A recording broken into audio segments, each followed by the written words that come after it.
What are the main elements of your campaign, and why should students be interested in them?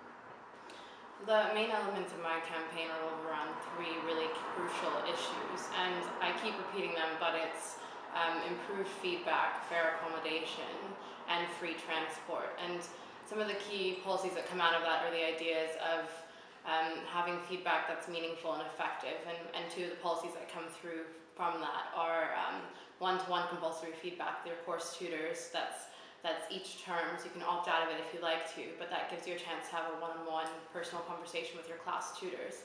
And also is the whole idea of paying your tutors respective to the amount of time they're actually taking to mark your work. But outside of those three main issues, because there's a bike scheme that comes into that, and there's also an accommodation hub, I'm really focusing on bringing the spirit back to EUSA and putting students back in EUSA and students at the center. So that means using EUSA spaces in collaborative ways, like working with local clubs and bringing in your favorite club nights to EUSA venues. I really like the idea of the food share, so local restaurants and bars and pub food that you like can actually be served in EUSA venues, and it's more about collaborating with the local community rather than competing with it. And I think people should vote for me because I'm genuine and I actually do have good policies and I want to get something done. But more importantly, I'm focusing on answering the questions that students have and the issues they've brought up and what they wanted me to change. I've really spent a long time thinking about it and coming up with coherent policies. Why and how do you believe you will be able to carry out your commitments, and do you believe they are all reasonable and realistic? I believe all of my commitments are reasonable and realistic, and I'll be able to carry them out because I have been involved in EUSA in different capacities since my first year. I helped launch the first Black History Month at the University of Edinburgh, which is controversial in terms of its success rate, but I think it has raised awareness about an important issue and brought a lot of societies and schools and colleges together.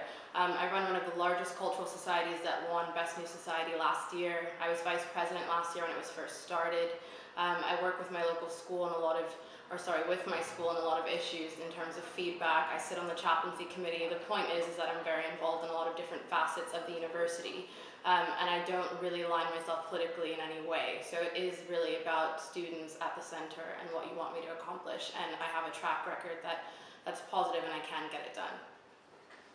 If you were able to make one concrete, non-abstract change to Edinburgh University student life, what would it be? And why would you choose it over the other changes that you are proposing? I think that one concrete change would be audio recording lectures, and I picked that issue over any of the others because it is something that can be accomplished and is already happening in different schools across the university. It's a widening participation issue, it's an access issue. You shouldn't be penalized if you've missed a lecture. The argument that students won't go to class is just incorrect because you can use that outside of your lectures to actually revise and to relive your lecture experience, but it's about making your education accessible, and that's the policy I would choose. As you stated in your manifesto, you want to put the U back into EUSA. Can you please specify how this will be done? Okay, good question. The way that would be done, there are a few different ways. First off is, and I spoke about this in my last campaign, which was actually offering or sort of hosting some type of surgery hours. So not only will you have time and chance to come and meet with me, but I'll be really open and accessible. And I think part of the reason why EUSA has been so inaccessible to people in the past is because there is this very wide gap between students, EUSA, and the university. And I'm a very well-known person around campus. People trust me and have conversations with me. I'm extremely approachable. So it's the surgery hours, it's physically spending time and spending energy on different sectors of the university, like New College, like KB. And I have a lot of friends in these areas that I'm close to, and that also give me access to meeting new people. So I'm here. Last year you came fourth in the presidential election. What drastic changes have you made to last year's campaign to change students' minds? Well, to be fair, I came fourth last year. I decided to run, 4 days before the campaign started. So I think coming in fourth with such formidable candidates is actually very good. What's changed? I've had a year to think about my policies. I've had a year to come up with my campaign team. And it's just simply more organized and a larger operation. So I think last year was a great experience, but it wasn't a fully put together campaign. You have a lot of plans in your manifesto, such as setting up a student-led brewery. Can you give details about how this would be regulated and operated? That's a very good question. The student-led brewery is an idea that a friend of mine brought to me, and it's been piloted in universities in South Africa. I don't know enough about kind of all of the regulations in terms of the student-led brewery. I'm going to be honest about that.